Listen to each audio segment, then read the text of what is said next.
कायदा आणि सुव्यवस्था अबाधित ठेवण्याची संपूर्णपणे जबाबदारी ही पोलीस विभागाकडे आहे आणि त्यासाठी पोलीस विभागाची निर्मिती आहे की अपराध होऊ न देणे आणि जर का एखादा अपराध झाला असेल तर त्या अपराधाची उकल करणे, एवढी महत्त्वाची भूमिका हे पोलीस विभागाकडे असते। त्यामध्ये येणारे सण उत्सव, त्यामध्ये येणारे सामाजिक उत्सव, धार्मिक उत्सव अथवा राजकीय उत्सव उलटापालट या संपूर्ण विषयाला अबाधित ठेवण्याची संपूर्णपणे जबाबदारी ही पोलीस विभागाकडे असल्या कारणाने पोलिसांना या विषयामध्ये अतिशय दक्ष राहायचं असतं। आपण आज पाहतो आहे की साधारण बाबीवरती, लहानसहान बाबीवरती विविध प्रकारचे अपराध होतात।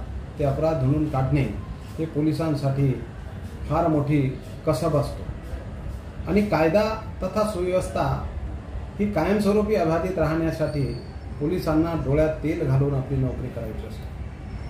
विविध प्रकारचे प्रसंग आपण समाजामध्ये पाहतो आहे की छोट्या छोट्या विषयावरून लोक गोळा होऊन गैरकायदेची मंडळी जमतो आणि एखाद्या मुद्द्याला इश्यू बनवून त्या विषयाला जर वेळीच बंधनं नाहीत घातले तर तो विषय महाराष्ट्राचाच नव्हे तर देशाचा सुद्धा त्रासाचा विषय ठरू शकतो। आणि हीच बाब पोलिसांसाठी चॅलेंजेबल बाब असतो की कुठलाही विषय होऊ नये यासाठी गोपनीय पद्धतीने माहिती गोळा करणे, समाजामध्ये सुज्ञ लोकांशी जनसंपर्क वाढवणे आणि गुप्त माहिती उपलब्धीच्या आधारावर पोलिसांना आपलं नियोजन करून होणाऱ्या प्रसंगाला थांबवणे। कायदा व सुव्यवस्था अबाधित राहण्यासाठी मानव समाजातील प्रतिष्ठित लोक, सज्जन लोकांनी पुढे आलं पाहिजे।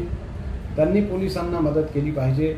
होणारी संभाव्य घटना त्यांनी विनाशर्त लोकांना पोलिसांमध्ये दिली पाहिजे आणि त्या विषयात पोलिसांनी सुद्धा जागरूक राहून त्या भागामध्ये शांतता समितीची मीटिंग आयोजित करणे, सोबतच शाळा, कॉलेज, महाविद्यालय किंवा इतर ठिकाणी गर्दीच्या ठिकाणी अवेअरनेस करणे, जेणेकरून कुठलेही कायदा व सुव्यवस्थेचा प्रश्न निर्माण होणार नाही यासाठी सर्वसामान्य लोकांनी, सर्व जनतेने या विषयाला वेळीच बंधन घालून पोलिसांची मदत घेतली पाहिजे। धन्यवाद।